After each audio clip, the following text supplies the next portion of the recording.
Hello everyone, welcome back to the channel PhysicsSSIRJEE. Today we are going to look at a problem from the topic of electrostatics from the book Pathfinder for Olympiad and JEE Advanced Physics.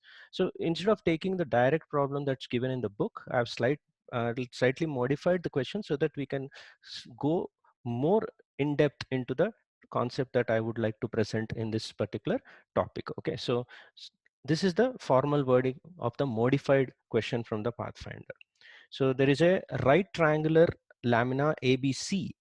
It's like a plate or a lamina that ABC of uniform surface charge, right? So there is a uniform surface charge. Assume it is non-conducting, so the charge stays uniform throughout. And A, B, C are its coordinates. It's right angled at C. From C, if you draw an altitude to the side AB, which is the hypotenuse, it meets it at D. Okay, so the question is very simple. Due to the surface charge that was given, if the potentials of the corners A and B are known as VA and VB, then in terms of VA and VB alone, right, and the angle theta, which is at the position A, you have to find the value of VT. Okay, so you have to find VD in terms of VA and VB and theta. Okay, so give it a try. For those students who have already done this question, so the question that was given in Pathfinder was for the vertex C. Here we have changed it to vertex D. And those who are newly doing this question, try to give it a fair try and then pause the video. Make sure that you follow the solution and you would definitely love the way that solution is going to pan out. So here's the first step of the solution. So we'll first do the Pathfinder part of the question. We'll try to find out the potential of the vertex C. Okay, so before we do that, we have to do some basic dimensional analysis to realize potential of any laminar structure of this kind and what factors does it depend on.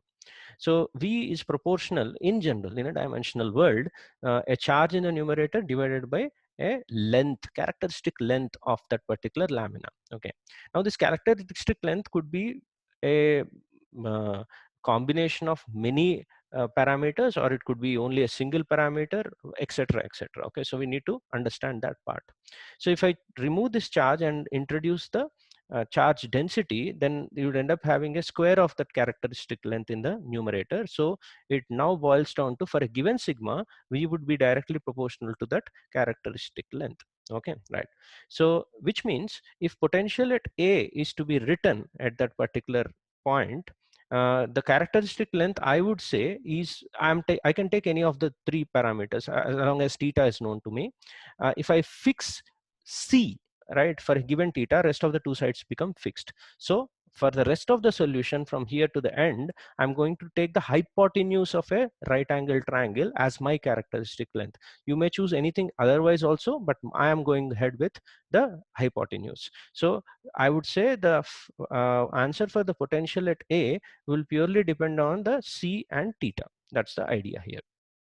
So what is meant by the scaling logic? Okay, so here, if you carefully observe, I have drawn two different triangles of the same angle theta, right? You could say that A prime, B prime, C prime is the magnified version of ABC. Good thing about angles is angles remain the same. They don't get magnified.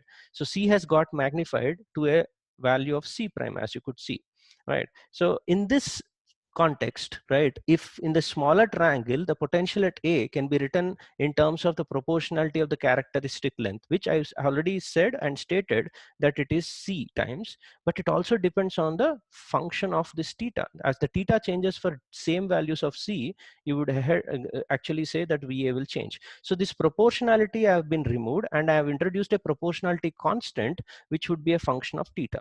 So just follow to me to the right side of the screen.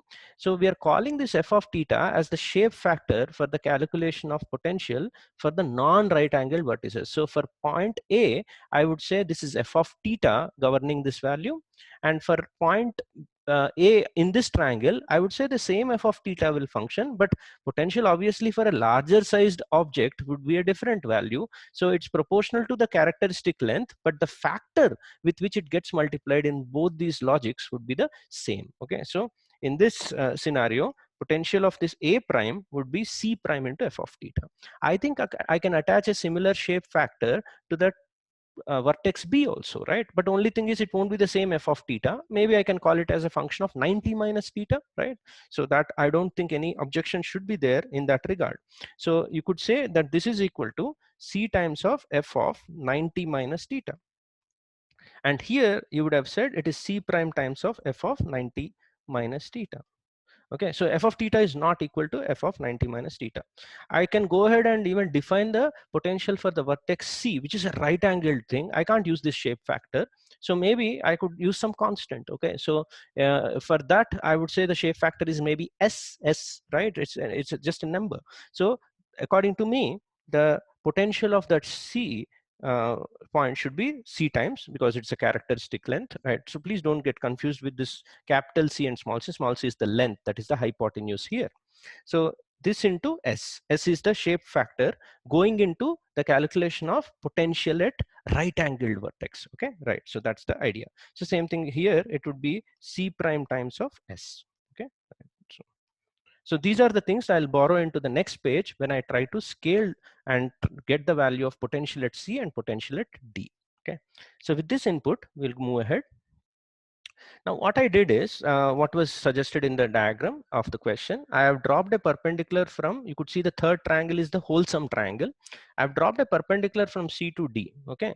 And then I'm considering that it divides it into two more right angle triangles. I'm labeling the one containing vertex A as number 1 and the vertex B as the number 2. So you could see I've split those things like cake and then put them separately. Okay, now what I would say is I'll try to calculate the potential at C individually in each of these calculations and then superpose, because it obeys the superposition principle.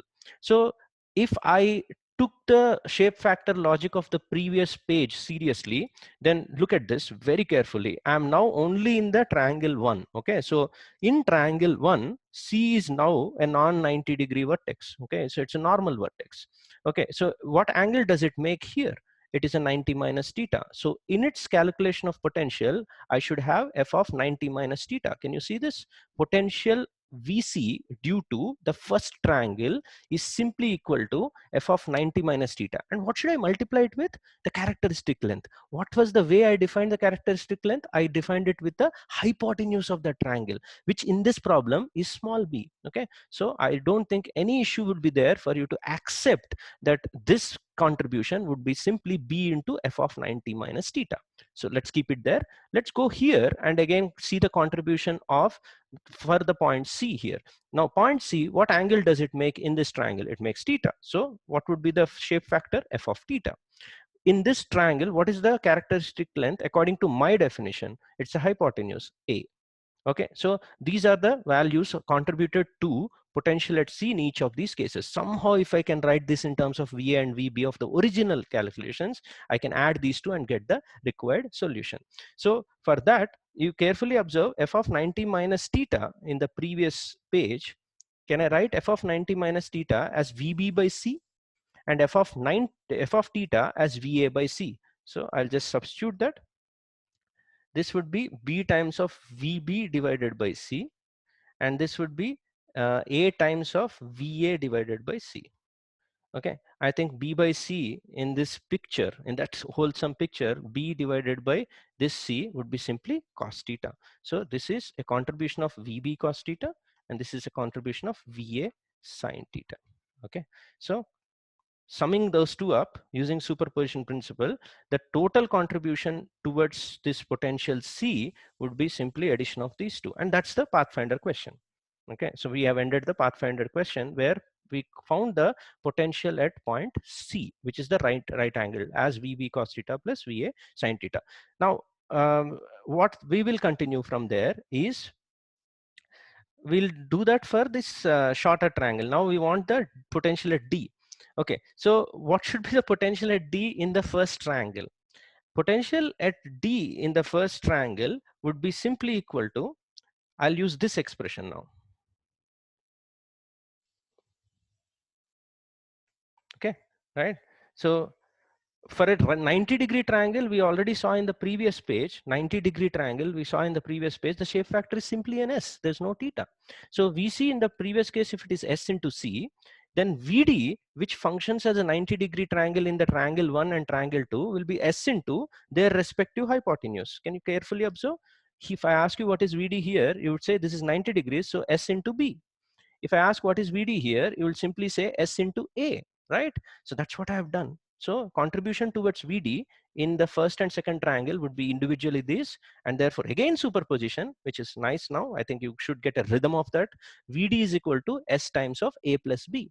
But I can eliminate S from the previous analysis. Can you see the left of the screen? S is nothing but VC by C. Okay, so this would be VC times of A plus B by C. A by C is a, as you could see, sine theta, B by C is a cos theta. So the final required answer would be VC times of sine theta plus cos theta. And then nicely substitute the value of VC that you end up getting here, and your final answer would be a VB cos theta plus VA sine theta that you borrowed from above multiplied by cos theta plus sine theta.